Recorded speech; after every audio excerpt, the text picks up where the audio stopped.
I thought people might enjoy a preview as to what kind of content to expect from these never-before-seen behind-the-scenes videos that we're offering as part of our Kickstarter perks.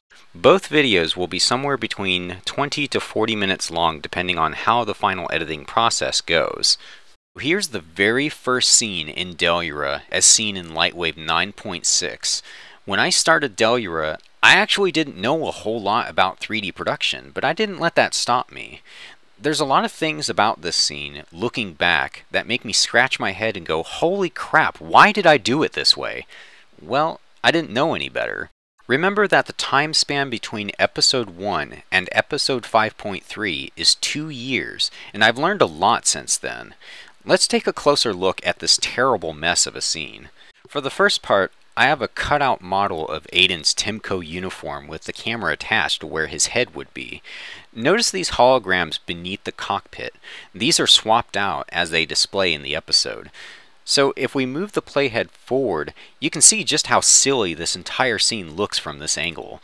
But it worked for my needs at the time.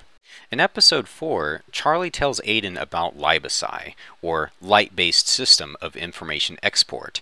Not surprisingly, Charlie is using LibSI while explaining it.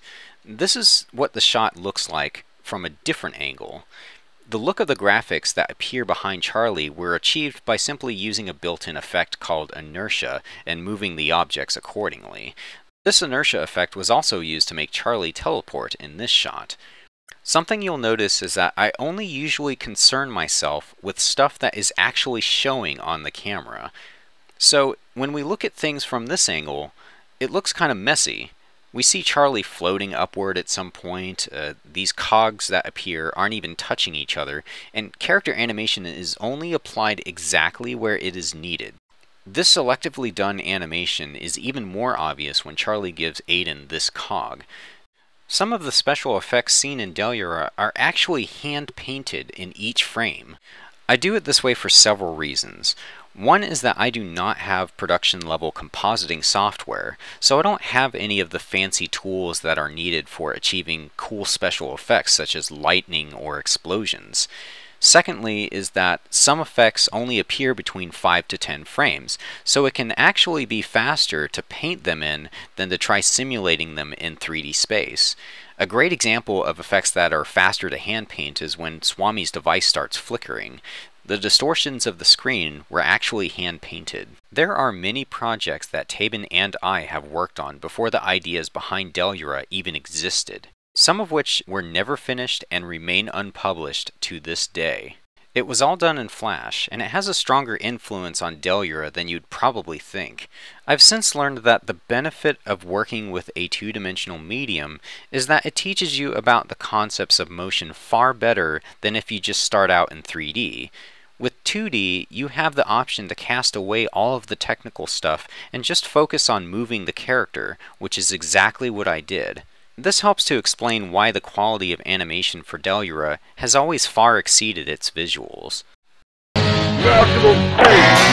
Connor's Adventures in Dareth was my first serious attempt at making a 3D production, and it proved to be quite a learning experience.